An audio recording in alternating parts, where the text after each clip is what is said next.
Hello and welcome back to the morning jackpot. My goodness, there has never been a better day in the history of life, if you ask me. I think it was only right to bring up two of my best Celtic friends that I could ask for on this panel on a lovely day. What's the day? Is it like 6/17 or something? I hear that's when we Oh won it yeah, in '08, Yeah, right?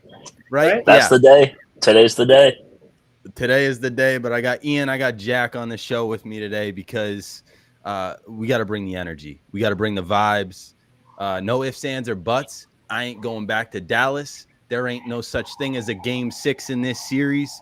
So we'll just start it with Ian and Jack. I appreciate y'all for coming on. But before we get into all the craziness of game 5 and what's about to go down tonight, we'll analyze the game. But first, let's just get right into the fact that, Jack, you have a tattoo that says there. Thank you, Jack. Jack, I hate to bring it up first, but I felt like that was only. Go for it. So what are you gonna do with the tat? Are you gonna are you gonna like cross it out and put a 4? Are you gonna take away the 2 and you're gonna make what's the deal? Is it Yeah. staying the way it is?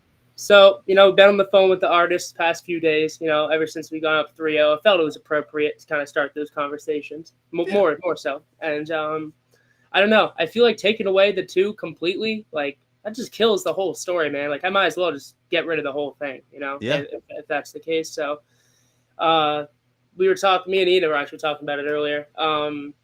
He came up, I'm not going to spoil it because he did come up with an amazing idea. But I'm thinking of just getting like a mark over the 2, maybe the last 2, and maybe putting a little asterisk there, putting a 4 there, and maybe spicing up the area a little bit. Gets maybe some little Celtic sleeve action going. But I don't know if I got money in the bank for that right now, so we'll see. No, I think ultimately the 2022 season, maybe not to most NBA fans, but to Celtics fans, we're going to look back at that 22 season and say Golden State got us at the right time. It was kind of the start of something, but we all saw what we did in those Eastern Conference finals, in those Eastern Conference playoffs as a whole, beating KD and then following it up by beating Giannis, the defending champs. And then we did it to Jimmy Butler, which we would never do. That is forgotten in history, Ian. It's forgotten. Am I wrong to say that? And I feel like we need to shine some light on that 22 squad more, or just that year. It started then and there.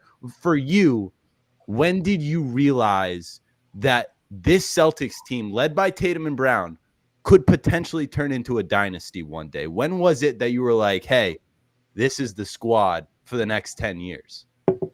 Yeah, so I mean 2022. See, the problem with that is that like no other fan base is gonna remember the Celtics 2022 run outside of Celtics fans. Yeah. Just because they lost the finals, and it sucks that it has to be that way because it's a pretty great story, but everybody only talks about the winners at the end of the day, and it'll really only be who the team Steph Curry finally won a Finals MVP for, and. But I don't know. I don't know if we can talk dynasty yet. We still got to win one.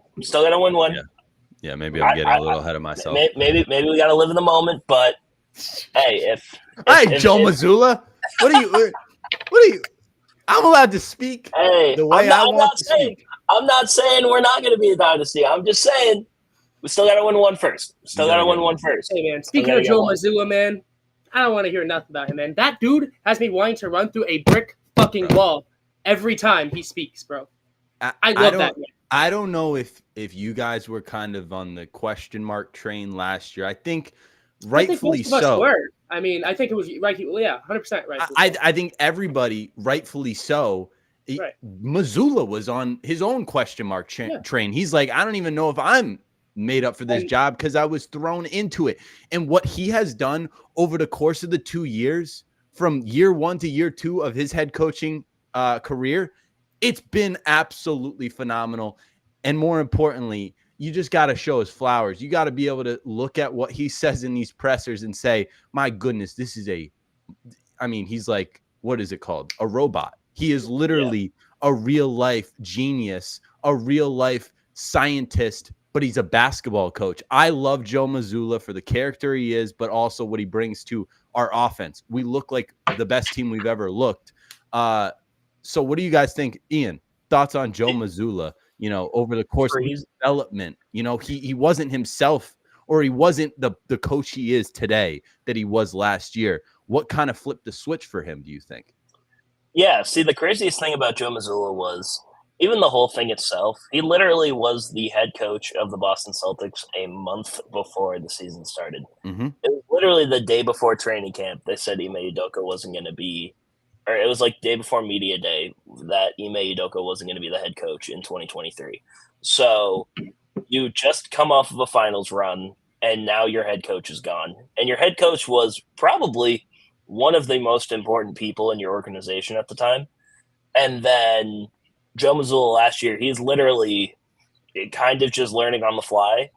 And the most impressive thing to me about Joe Mazzulla, and especially this season, if we're talking about 2022, they took a defensive-minded team and completely switched the entire way they played in the matter of 2 years to become an offensive powerhouse. And they still have a pretty elite defense. I mean, I would say that at times our defense, say what you want about the 3-point shooting. We get it. It's the flashy fantastic that makes us as fans be like, Tatum for 3, but it ultimately is all defense. It's all about defense, and it's all about not being what Luka Doncic is, which is a liability on the defensive end. And just because he shows up for a couple of plays on defense doesn't mean that he's a good defensive player.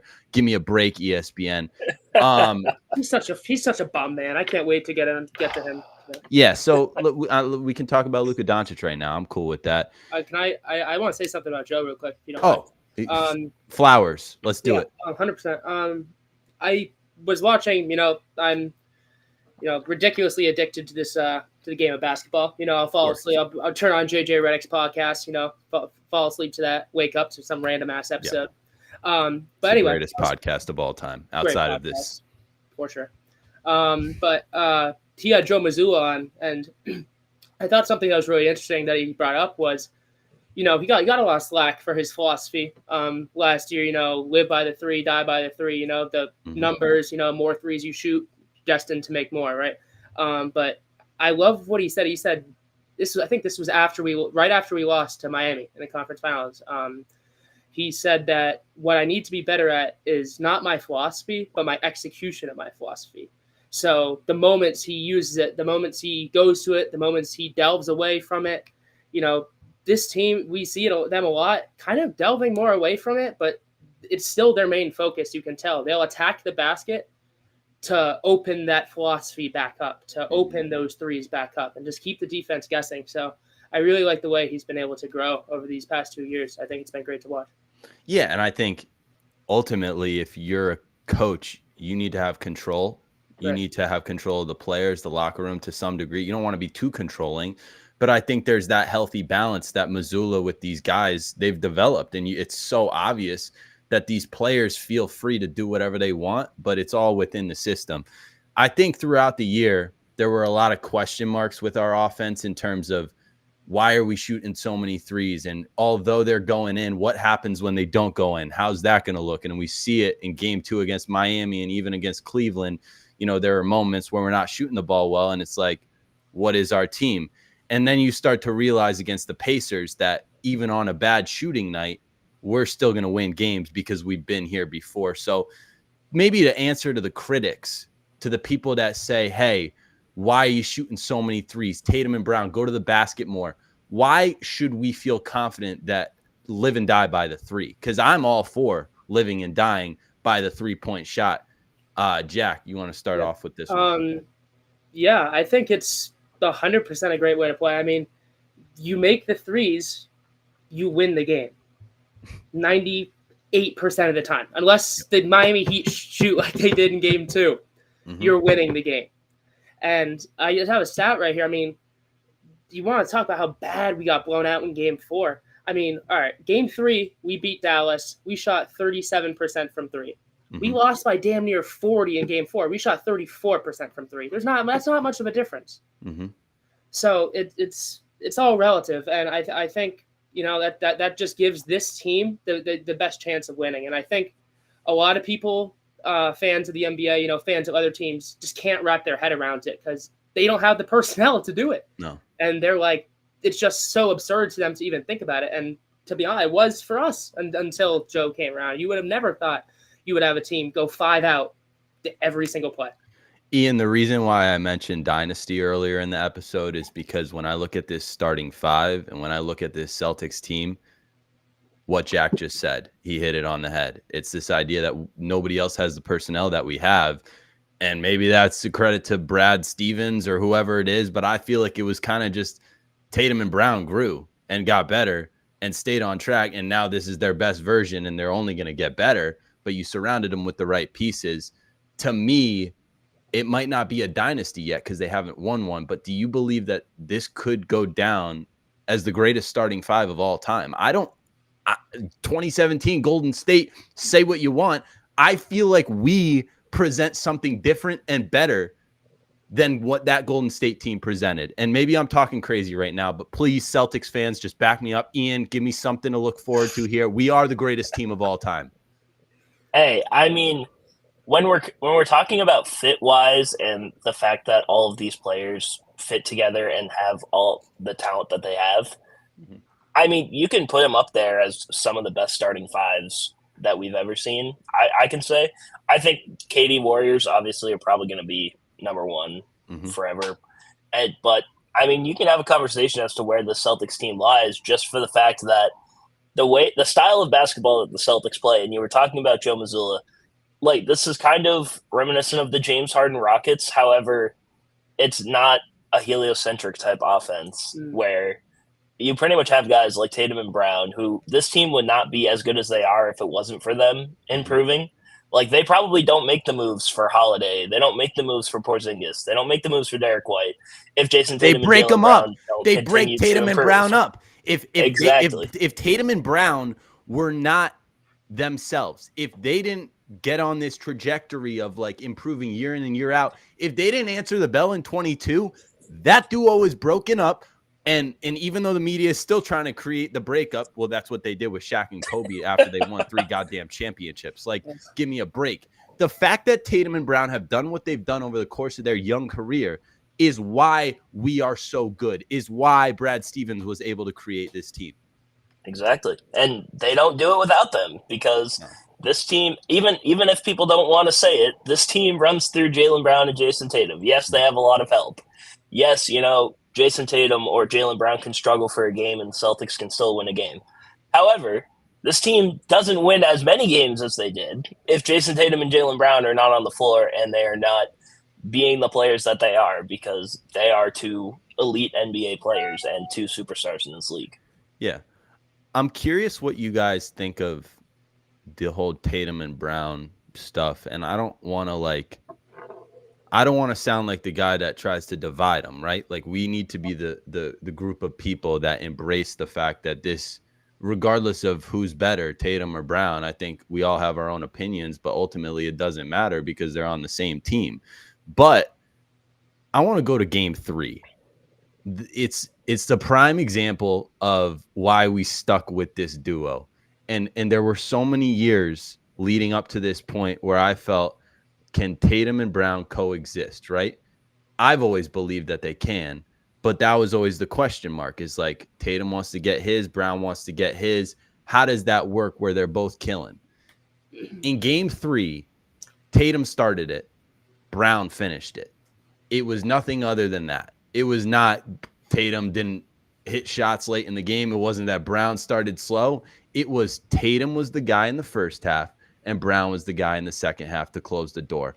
And that's a rare thing that teams just don't have, is two players that have that ability to just close the door or start it, get to a 20-point lead. So both of you guys, I just want you to tell me like how you feel about Tatum and Brown ultimately as a duo, but also respond to the media for always trying to break them up. It's a whole bunch of bull crap. Ian, you want to take that? Yeah, I'll go first. Honestly, it's one of those things where it's just the fact that they don't really have that big of an ego. They don't have to be the guy, Jason Tatum easily probably could play a style of basketball where he's the guy and he's trying to score 40 points every night. And he probably could do it if he was, afforded that type of luxury. But I think it kind of takes a true superstar to be able to take a step back and you know, he was amazing in the beginning of Game 3, and guess what? Jaylen Brown just happened to come alive, and just because Jason Tatum started hot doesn't mean that he needs to continue to shoot shots. You see him take the back seat a little bit. Shooting.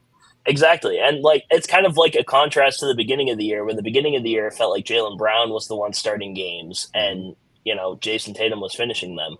So the fact that these two are able to switch off with each other no matter what and be able to play with each other is a testament to them. And I think you're stupid if you ever want to break up this duo. And it's going to continue to happen. People are going to continue to talk about it like, oh, is it this guy's team? Is it that guy's team? It's a team game, and people hate to see team basketball because it's not a singular player narrative that the media can talk about. So the fact that the Celtics play a team brand of basketball and they have two superstars that are pretty unselfish, and they have a supporting cast of players that probably have the best role players in the NBA. I mean, it's a boring team to talk about, and that's why the media doesn't like them. But I mean, it's just going to continue to dominate. I think for the longest time in basketball, you had guys like MJ and LeBron who, basically were the superstar of their team. And it wasn't that you needed to have a third, fourth, and fifth superstar on the squad. And basketball is more about the superstars and less about the team. But we've gotten to a point in 2024 where it's actually all about the team. LeBron can go for 30, 10, and 10. AD can give you 25, 8, and 9. And you still need whoever the hell's on that Lakers team to step up. And that's why the game of basketball is improving, because the talent's improving. You need the third, fourth, and fifth guy to be impact players on your squad. The role players mean more than ever. To me, I'm watching this whole Tom Brady thing. I'm watching his jersey retirement, that whole thing, and all those guys talking, all the teammates over the years of a dynasty come together and speak to each other. The way they all talk about the Patriots and Tom Brady, it's not about Jason Tatum's the superstar. It's not about Tom Brady was the greatest quarterback of all time. It's that he was the greatest team player. It's that they were the greatest team. It's that they had the greatest players. And to me, if you're the Boston Celtics, you got to take a page out of that book. You got to look at that 20-year dynasty from the New England Patriots and say what you want about Jason Tatum or Jaylen Brown. Do it that way. Be it as a team. Be the team. It's not about individuals. It is about the entire team and the guy on the very end of the bench, Joe Mazzulla, Tatum, Brown, Pritchard. It's everybody. It's all about the team. And I feel like Brady is preaching that more than anybody right now, and we're seeing it. He is the greatest football player of all time, and he needed team more than anybody. So that's my whole rant on a team sport. But I feel like it's connecting the dots, and we just got to take a page out of the Patriots book. Have to. And I think, people love to kind of like lump them together. It seems like it's impossible. Hold up. We can hear you. Yeah, you're good. Oh, hold up. My end's lagging a bit. Sorry. But You're back. I think players, they like to media likes to lump them together a bit. But at the end of the day, they're their own separate players who, can each drop 30 a night, and they lead their own way. That's the thing. You have Al Horford, who's been in the league for how long? Like 15 years now, and he was playing against the 2008 Celtics. Yeah, exactly. In the first round and had highlights. So I thought that was, what, if I could ask Al Horford any question, it would be like, hey, Al, deep down, you think that 2008 team, you think they could beat this 2014? Because I don't think so. I think the 24 team takes that 2008 team to pound town, but maybe that's just my own personal bias.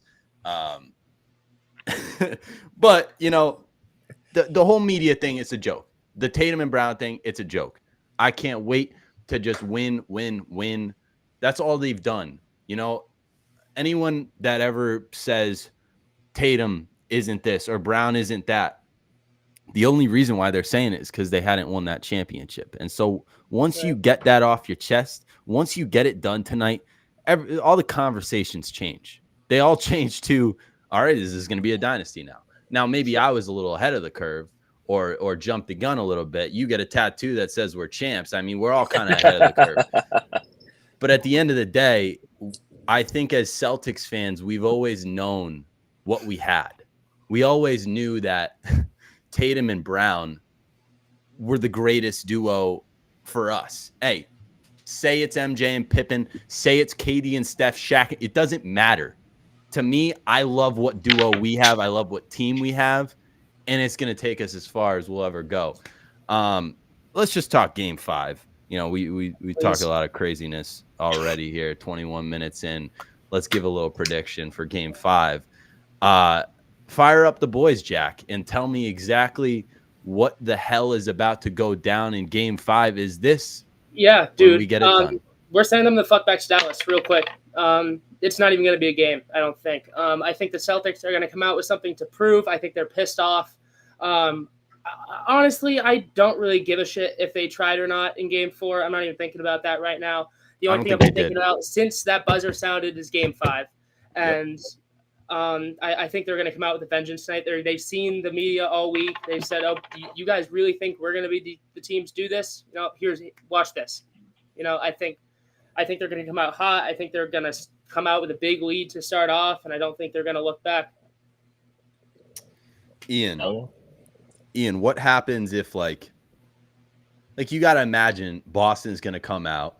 They're going to swing first. They're going to try and get this to a comfortable 10-point lead. Like, how does this game go, and what happens if Dallas comes out swinging? I mean, the Celtics have been able to – they've already been able to overcome a game where Dallas has come out swinging, like in Game 3. They just can't let it spiral like they did in Game 4, obviously, because then the Celtics are not even going to be able to come back into this game. Mm-hmm. So I think even if Dallas comes out hot, I think the fact that they're at home, they're going to have the Garden crowd behind them, and the fact that this is their chance to finally, complete what they've been setting out to do. I think that they can overcome a deficit, and I think we'll have a game similar to Game 3 where the Mavericks take a lead early and then the Celtics kind of lead throughout the rest of the game after that, and hopefully they don't end up blowing a 21-point lead in the fourth quarter, but then I think the Celtics are still going to end up winning this game no matter what. I think it's just the day. It's just the time. There's too much stuff like going around with the 617 day and everything like that. Like, too much coincidences for the Celtics not to win the championship tonight. Yeah, for me, it's going to be really hilarious seeing Luka, cry and whine and walk back on defense down 20. I can't wait to watch that. I'm wondering how Kyrie's going to play, because Kyrie, I mean, I personally don't hate him that much anymore. However, I don't hate him either. I think he's great, but he's a little son of a gun. The Garden crowd, man.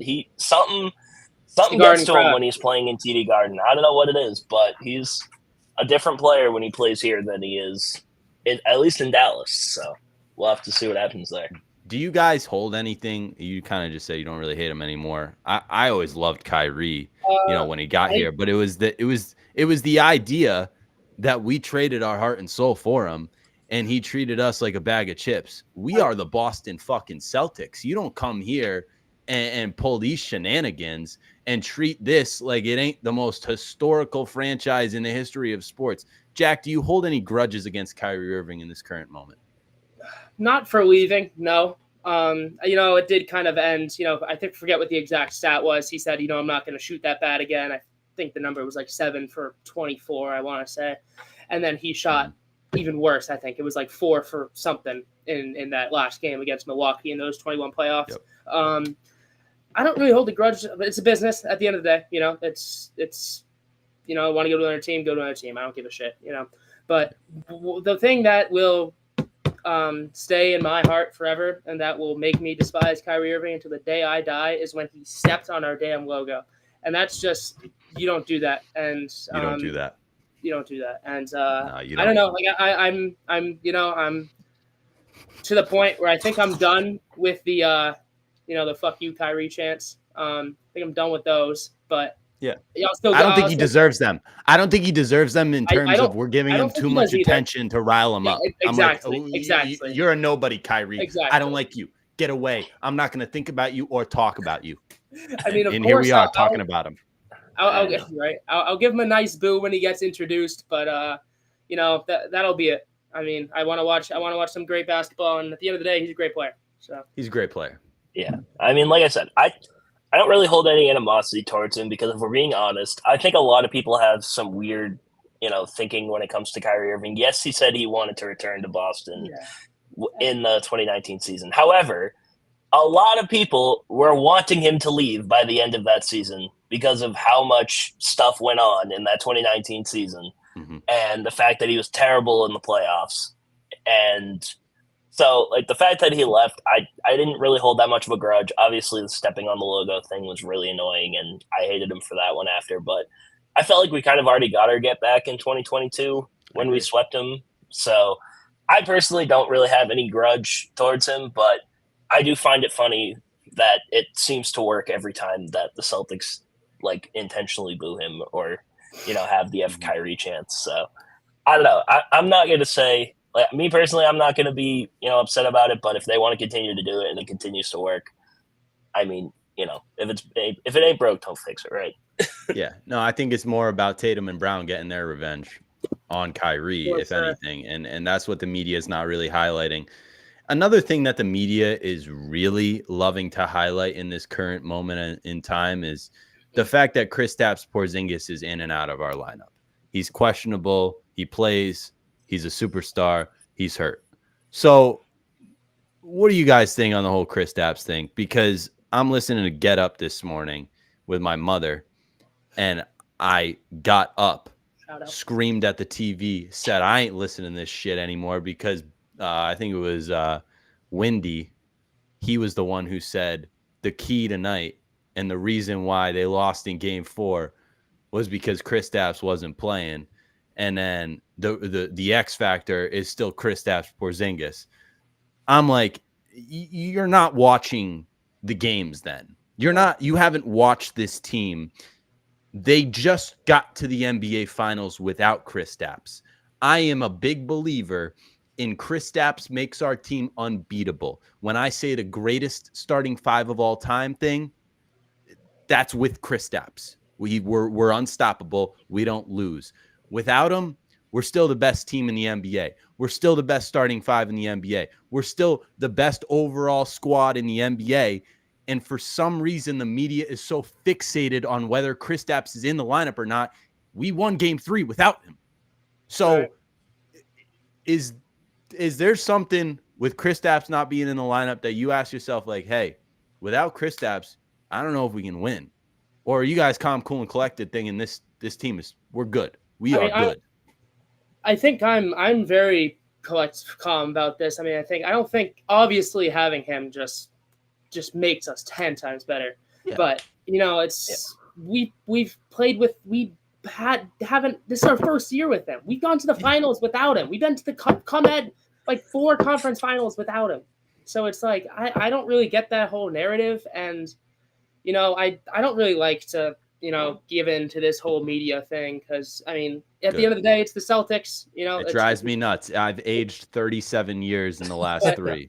It's like you want to say what you say about all the teams not having their players, but I mean, we didn't have Porzingis for a bit, and I know that's not as big as other teams' 1-star player, but I'm sorry, y'all have shitty GMs. It's just like it's the way it is, and I think really the main thing I want to kind of focus on for Game 5. I mean, whether Porzingis plays or not, is we got to slow the pace down, man. I mean, we can't let them run like they did. I mean, we can't let them, because that opens up those alley-oops for him. And I think they had one, like, I think Luka threw one all the way down from half court to, was it Lively, I think? Yep. In the third, and threw one to Gafford. And, like, you guys know, that's their go-to. And can't let them get that. Can't let them get to the corner. And you just got to play your game. You got to slow the pace down. You can't let these guys run in transition, man. Yeah, I think obviously Kristaps Porzingis makes this team unbeatable. I agree with you there. I mean, I feel more confident when he's playing and he's healthy. I think the Celtics rim protection is a hell of a lot better when he's out there versus when he's not. Yeah. But like we saw in Game 3, the Celtics can still pretty much dominate a team without him. And Xavier Tillman played really great minutes in Game 3. I don't really take Game 4 into too much consideration right now. I think it just kind of happens. I mean, the Celtics have lost 21 games this entire season, and I feel like at least over half of them have been just like blowouts because the other team just shoots better. So that's the NBA now. Like, exactly. A 40-point blowout in 2024 is not actually that big of a deal. Don't compare it to a finals that happened between Larry Bird and a Lakers 100%, team. man. 100%. Exactly, because the 3-point shot can literally. I mean, we've seen it all season. The Celtics win games because they just out 3-point you, and so the 3-point shot is the most dangerous thing in basketball. And if a team starts out hot, then there's a really good chance that you might not be able to come back just because of how good the other team is shooting. So I'm not too concerned. I think the Celtics can still win the series without Kristaps Porzingis. Obviously, I would love to have him back, but if he's not, I still think the Celtics can win the series. I don't really have too many problems with it, but I would like to see if he's actually healthy. Or I was selling this thing. I was like, it kind of feels like when Robert Williams was on the Celtics back in 2022 against the Bucks, where it's like, yeah, he's available, but he's not going to play. Like he's sitting on the bench. He's in a jersey, but he's not actually going to play. That's kind of how it feels right now with Porzingis. And I don't know if he's like that injured to where he's not going to play and he's just going to be available every single time for the rest of the series, but we'll have to see. And I'd like to get into one more thing before you switch it up, Jack. Of course. What you call? One thing that, like Ian said, I don't really like to think about Game 4 too much. Stuff happens like that. It's game gets away from you and you just lose focus of it. But one thing I'm looking at it now, we got killed on the rebounds, man. I mean, I noticed it during the game, but just looking at the 52-31 is crazy. That's effort. That's not even at the end of the day. That's boxing out. That's battling for position and getting your ass under that cup and getting that board. So at the end of the day, the Celtics cannot come out with that same energy tonight. You have to come out. Battle. You got to play physical with these guys. Make them want to not play you again. Mm-hmm. Yeah. You just got to get them out. You got to say, this is the one. You got to put your mark on it. And I feel like, as a community of the Celtics, we all kind of started to feel it in Game 4. Right before it started, with the watch parties and with, I don't know if you were in the Garden. Yeah, I was. Yeah, I was at Big Night Live. I was right next to it, but still. Yeah, but it's like we were right there. You feel it. I think the problem was we got way too overhyped for Game 4. I think that was our problem. Obviously we haven't seen this position, most of us in our lifetime, at least our age. We have never seen the Celtics up 3-0 in an NBA Finals. So I think we just all got a little too ahead of ourselves. Yeah. But it's all right. It's all right. I think we're more prepared for Game 5 than we were for Game 4, in my opinion. Yeah, before we get into any final predictions, and then on top of that, we'll talk a little finals MVP and then do a little all-time Celtics starting 5 draft. But before we get into all that, I quickly want to shout out our sponsor of the show, SoBet.io. We're going to head over to SoBet right now. Just check out, see what any of our sports betting handicappers, the best of the best sports betting pros on SoBet, see what they're picking here in Game 5. Can you guys see this all right? Yeah, I can see it. All right, so this is SoBet, and if anybody watching right now wants to go sign up, just use code Jackpot to sign up. But it's picks, predictions you're getting from the best sports betting pros on the planet. We got some Game 5 predictions here. Sometimes I see a lot of Dallas craziness on SoBet, so say what you want. But here we got a couple of props here. Let me know if you guys agree with these or not. NBA Game 5 player props. Luka Doncic over 9.5 first quarter points. I'm just going to say I don't agree with it, but I don't disagree with it. So you could do what you want on that one. Jaylen Brown over 6.5 first quarter points. Do we like that one, fellas? Easy money. I like that one. It's free. I was betting Jaylen Brown first quarter over points all season. So All season, it was the go-to for Ian. all season, it was a lock all So, season. Ian, Yeah, so D White is another one of those guys that I think, I mean, when it's a big game, not only can you get this line, you can get it at plus money. And that's the important thing for me, I think, is understanding your value when you're making these picks. And Derek White over 3.5 threes, I love it. He's kind of a 4 to 5 threes a game type of guy. I could see it hitting 3.5. That's a lot of threes. But for a guy like Derek White, he gets hot. He could hit that shit in the first half. All right, let's check out a couple more of these. Feeling sick AF today, which is a bummer because I want to be hyped up for tonight's game. But IDK if I'm going to be able to. Oh, poor guy. Anyways, Drew Holiday over 10.5 rebounds, assists. He's the utility guy. I think we like that one, right? that's free money. Free money.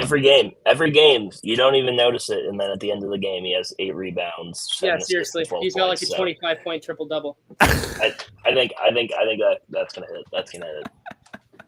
All right, D White over 15.5 points. Hey, everyone loves D White on SoBet. Celtics If he's hitting those threes, then he's gonna hit that. Oh yeah. Celtics minus 6.5. You gotta love it. And then there's a little nerfy in baseball. Reds Pirates. I don't know if you guys keep up with a lot of baseball, but it's tough. 162 games. It really is tough. But sometimes when you're betting on baseball and you're hammering those first fives, it's a little more entertaining. Right. But if you have no idea what's happening, then hop on SoBet and they'll help you out. All right, this fella right here who loves the Mavericks, TP3. He's been on the Mavericks every single game during this series. So take this one a little bit with a grain of salt. Let's see what his reasoning is. I just think it's too many points here. Every game but game one has been competitive, and Dallas clearly hasn't waved the white flag. This Celtics team has struggled to put teams away. I think this game will be tight down the stretch, and I wouldn't be shocked if we saw an upset. Boston winning a tight game is the most likely outcome. Too many points here. I would disagree with that at all facets of the game. Yeah, I mean, I think they have a chance. I think it's going to be like Game 3, where like they go down early and then they just end up, controlling the rest of the game from there. Yep. Let's see trends. Top of there. Go Celtics banner 18 is being raised tonight.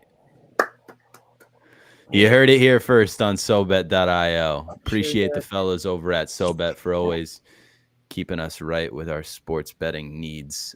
Just stop losing money and go head over to SoBet. Use code Jackpot to sign up. But anyways, all right, let's talk any Game 5. Let's just call it MVP. Who is the MVP? Not of the series. We'll talk about that in just a second. But for Game 5, who's the MVP? I'll take it, Ian. I think it's going to have to be Drew. I think Drew is going to have to come out and set the tone, both sides. I mean, he's really, to me, he's the only player.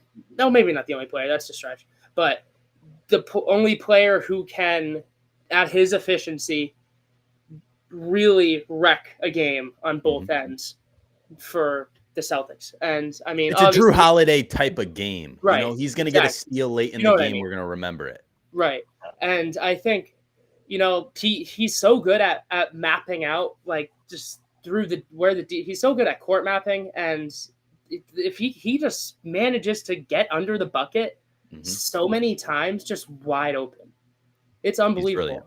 It's crazy. And then and on defense, we all know what he does on defense, and I think if he can have a game, he can put up a nice little 20-18 tonight and do what he does, get a calm little 7 assists, 8 rebounds. I think we're straight. I think that's a guaranteed dub right there. All right, Ian, who are you relying on tonight? See, Jack, I think I know your answer, so I'm not going to go with it. I'm going to do something a little different. I'm going to say the bench. I think the bench as a whole needs to be the MVP. I love it. Hell yeah, that is so good in every which way. Peyton Pritchard for 30. Peyton Pritchard's got to do something. He hasn't really done anything outside of the one buzzer beater in game 2. Yep. Sam Hauser's had a couple games where he's hit shots, but I think he has to do it tonight if the Celtics want to win. And whether it be Xavier Tillman, Luke Cornetto, Shea Brissett, whoever they throw out there, I think they have to also just be playable, I think, and just, don't hurt the team on offense. Just make sure you can competently defend the rest of the Mavericks team. So I'm going with the bench as a whole. I think they just need to put up numbers tonight because I think it's going to be a pretty high scoring game, and the Mavericks are obviously going to come out with energy. So I think the bench has to match it. Ian, that is such a good take. Like, in terms of analyzing a basketball game and just looking at what is going to happen and putting it all out there for the people, you got to understand game 5 is the role players game. That is always the role players game. Now, it's a little different in a situation like this because it's also a closeout game. And so you got to imagine that Tatum and Brown are going to be like, all right, this is our game. And I just remember like last year when we were trying to make that comeback, we needed the role players in game 5 because we were at home. Look at last game, Dallas. Their role players have just played better in Dallas. That's a normal thing. They're not going to play as good. They're not going to shoot as good. So what do? Our role players just got to outplay their role players. And then our best players got to outplay their best players. It's all just math by Joe Mazzulla. He's got it all calculated. We're going to be just fine. But the real question that everybody wants to know, Finals MVP. Who's it going to? You guys all get votes. These are official votes. So explain.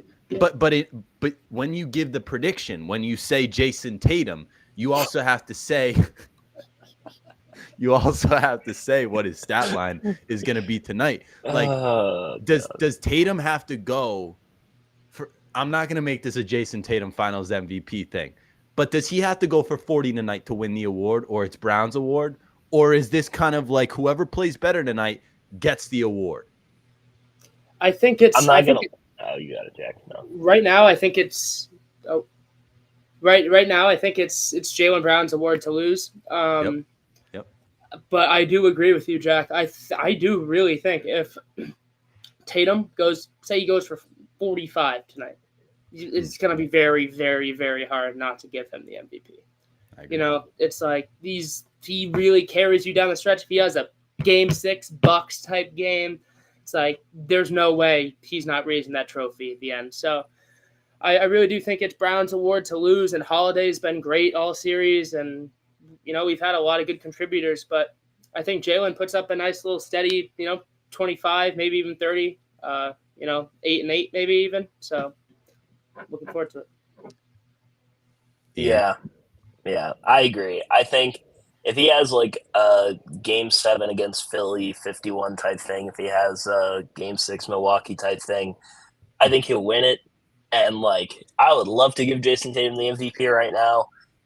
However, I don't think the fact that he was the leading scorer with 15 points in game 4 really mattered. No. I still think Jaylen Brown right now is the Finals MVP, but it could change tonight. You never know, because this whole Celtics, like this whole Finals, it feels like somebody has been the favorite for Finals MVP every other game. So it was which like is why Porzingis it comes down to when like it matters Holiday, most. Exactly. So it's going to depend on tonight. Whoever, I don't really care who wins Finals MVP, but whoever is the better player, I think between Brown and Tatum tonight is going to end up with Finals MVP. Just win the damn game. Just win the goddamn game. Holy shit. Exactly. And Tatum already said he didn't care. He literally came out and he said that he didn't care about who won Finals MVP. Oh, I thought you said he said. All right, I thought you just said about he said. This is what he said right here. We got a comment. It says, "What y'all think of Tatum saying if they don't win tonight, it's not the end of the world?" That was Sam Hauser that said that. That wasn't Tatum. Come on, Brady.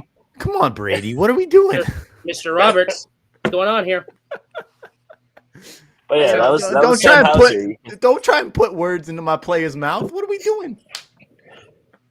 But yeah, you can look at the Bleacher Report graphic with it on there. Yeah. I was looking at that earlier. That had the. I'm not gonna lie. Said that.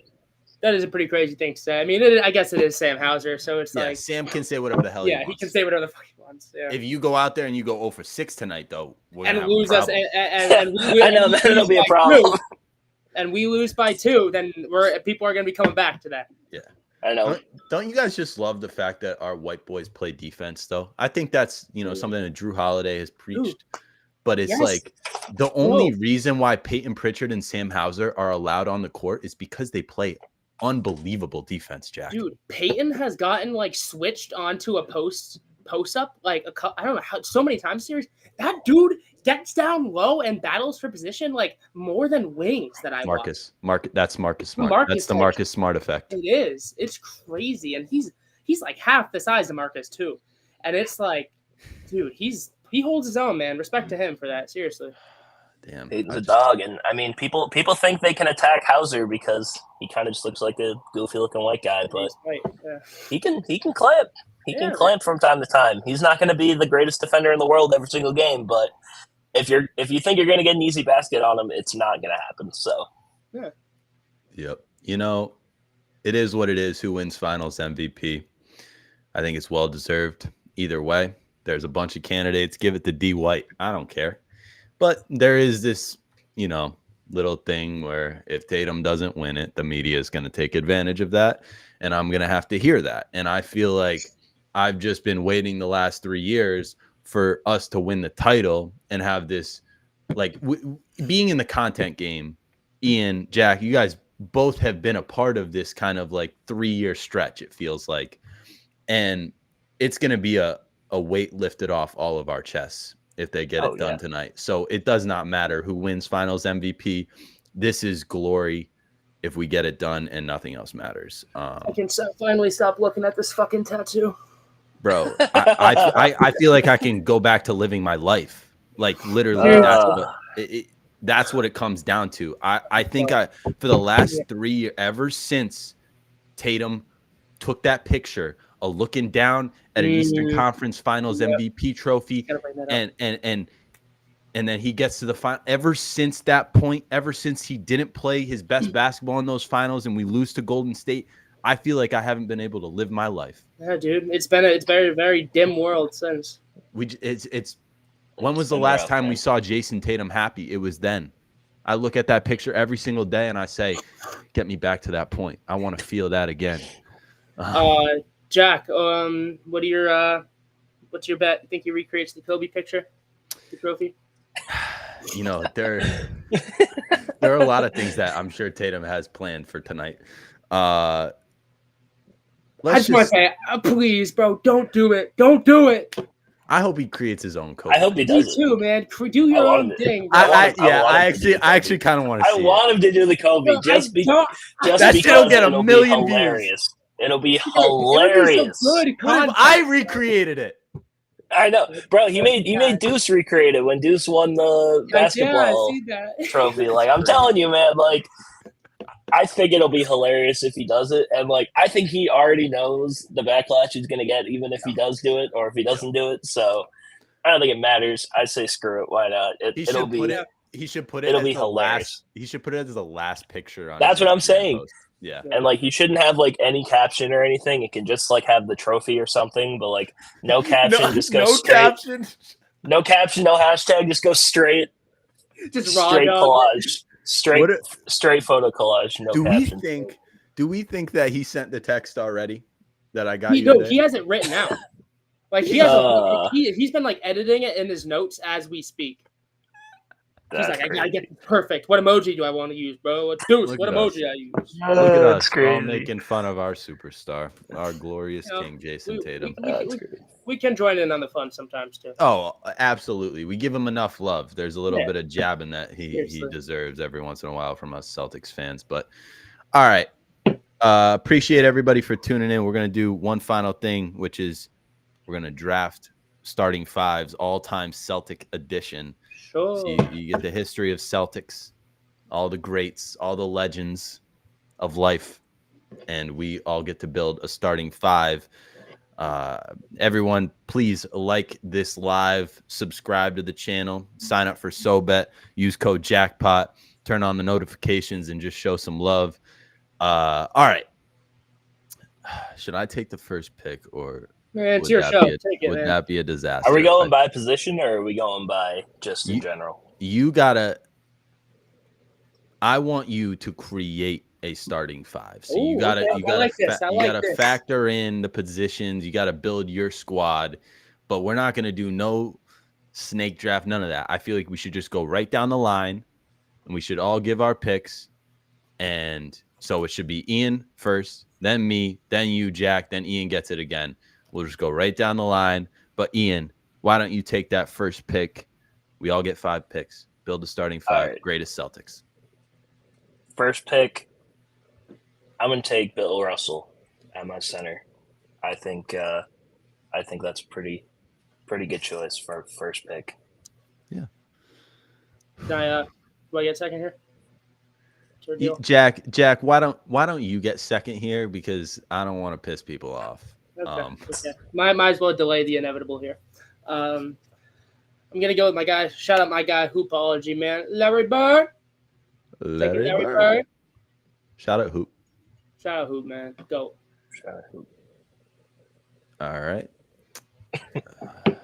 My first overall pick in the all-time greatest Celtics starting 5 draft.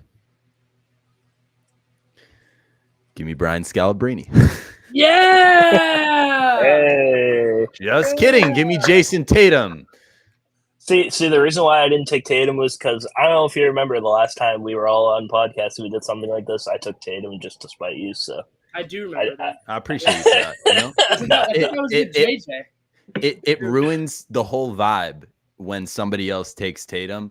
Like, I can't even go on with the draft. Ruins you the know? bit, man. You can't do it. I think Yeah, it's no, hilarious. Yeah, no, it's- it would have been funny if you took him there, but I will say we're going to continue with this draft. You get Bill, Jack, you got Larry, and I got Jason Tatum.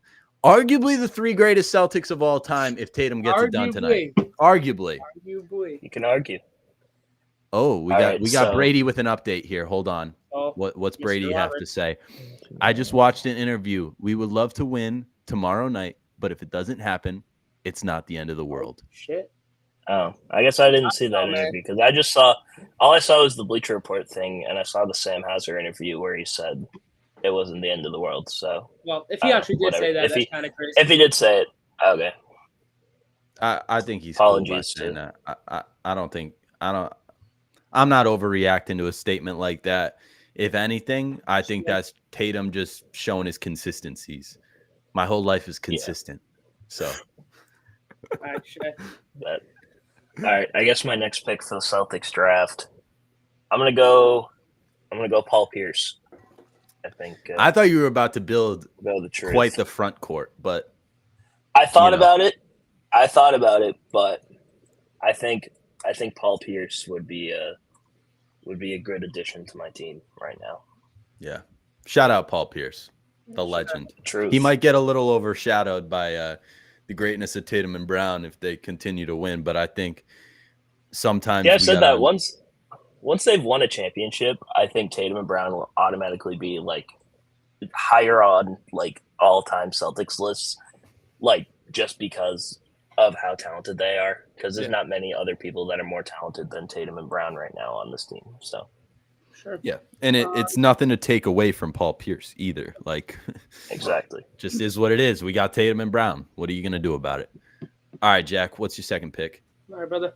Give me my guy the ticket, man. Give me KG. That's a great pick.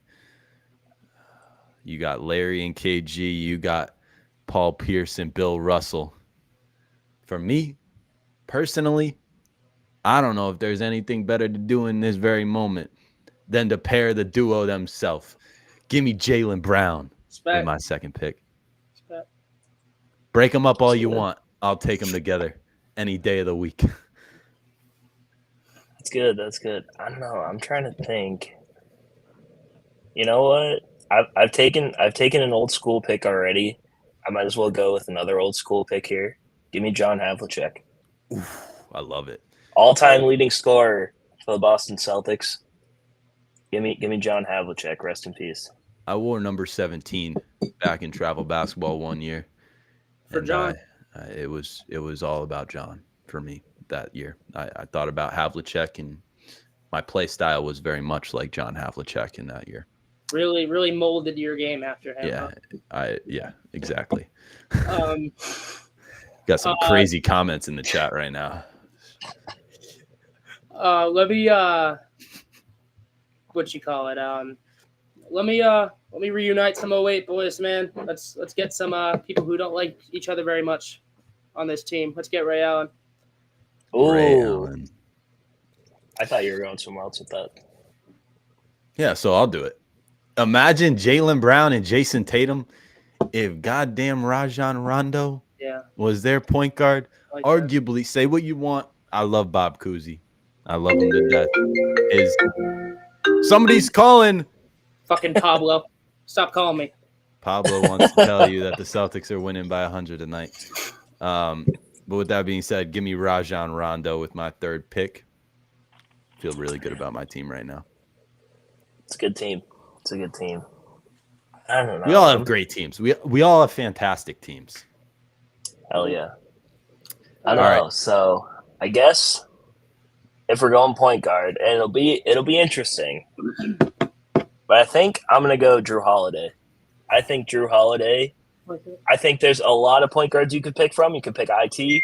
You could pick Kyrie Irving. But the fact that Drew Holiday can play the elite defense that he plays and still give offensive production, I think he'll fit well with my team.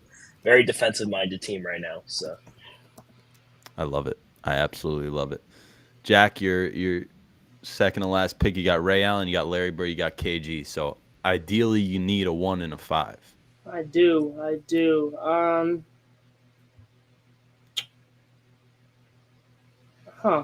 me get a 1, man. Let me take one out of Ian's book. Go old school. Let's take DJ. Oh, that's a good one. Shout out DJ. Damn. Cousy about to go undrafted. It'd be crazy. I know that is kind of crazy. I feel like I gotta move. What I'm gonna do here is I'm gonna move Tatum to the 4. I'm gonna move Brown to the 3, and I'm gonna put Cousy in there.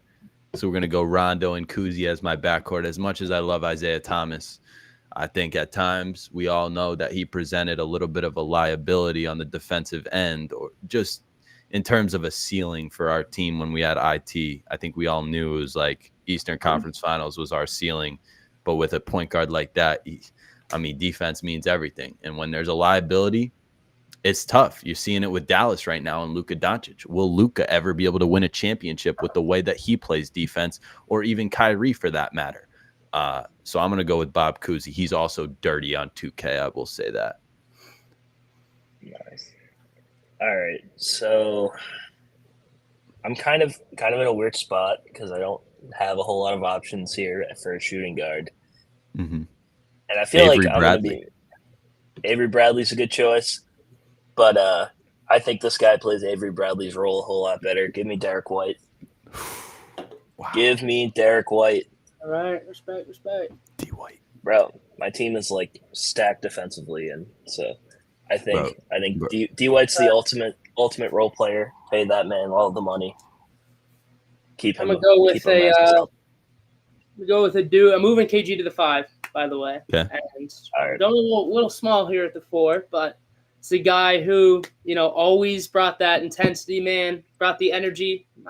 One of my favorite role players of all time growing up. I will remember this man for the rest of my life. As long as I live, I will tell my grandchildren about this man. Boss Man 99. Give me Jay Crowder.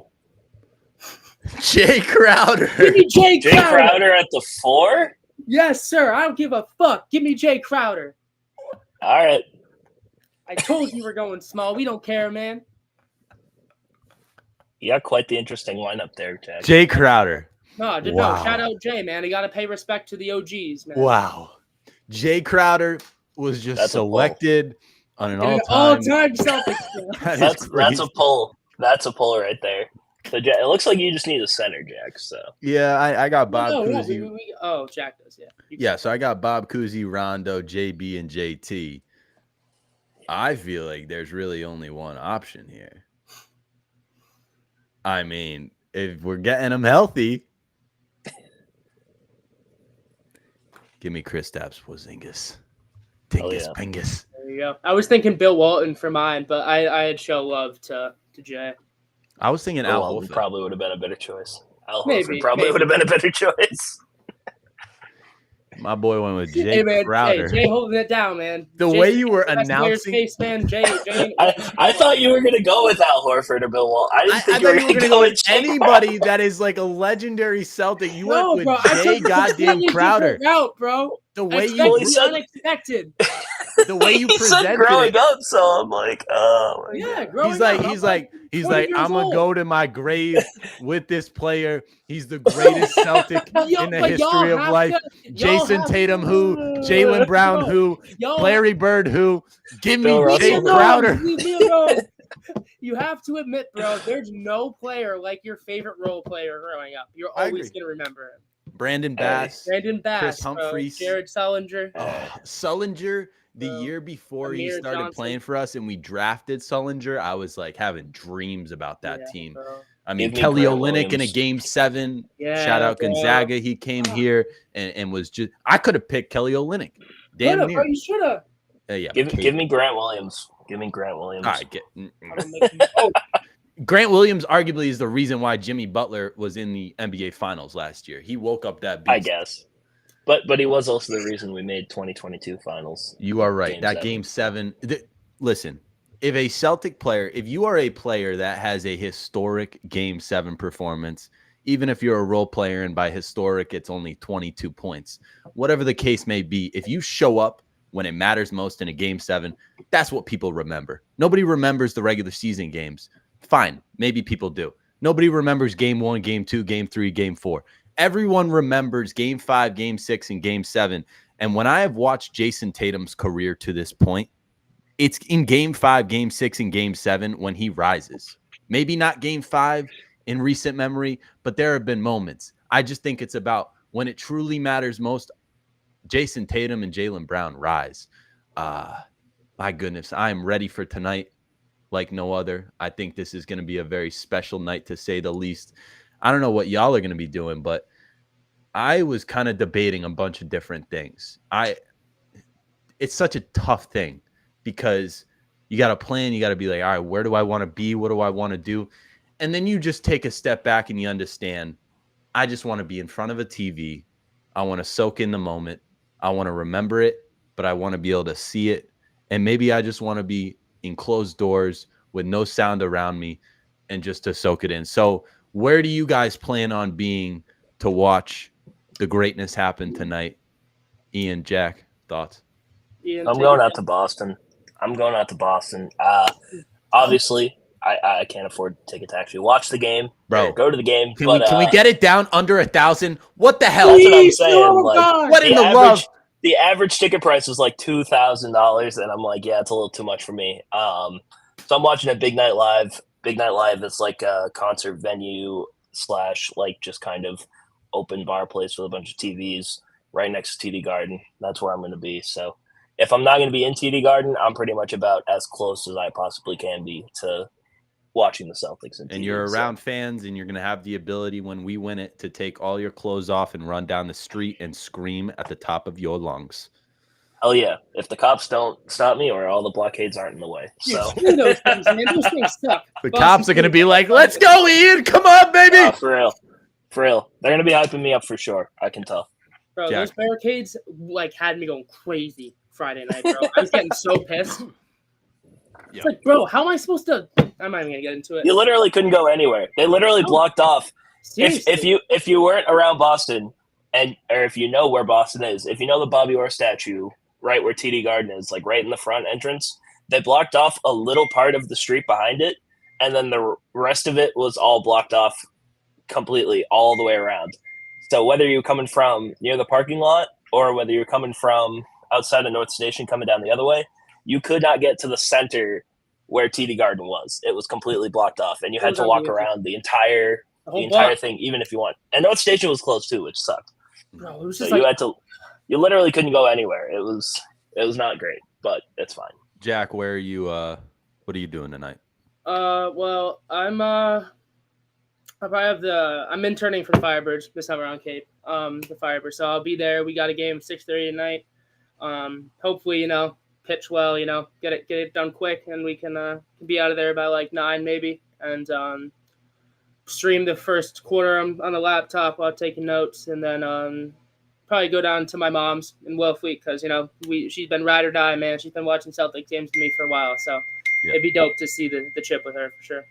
You got to be around family to see this one, I think, more importantly. And if not, then you got to be in the city. It's one of the two. But One of the two, man. For real. Man, it's going to be a beautiful, beautiful night. I appreciate both of y'all for coming on today. Any final words, Ian? Just win. Just win. Just get it done. Please win the damn game. That's all I care about. Just get it done. Shout out everybody in the chat. We got one very passionate fan in the chat right now. But anyways, that's going to do it for the morning jackpot presented by SoBet.io. If you guys are new to watching, make sure you go sign up for SoBet. Use code jackpot to sign up. You're going to get all sorts of picks and predictions. If you have no idea who to bet on tonight, well, I'll tell you right now, you can take Jason Tatum over 26.5 points. That's probably the lock of the night. But more importantly, the Celtics are getting it done. There's no ifs, ands, or buts. So make sure you find a way to bet on the game, enjoy it, but go sign up for SoBet to get some help when betting on sports. That's going to do it for the morning jackpot. I'm Jack, Ian, Jack. Appreciate y'all.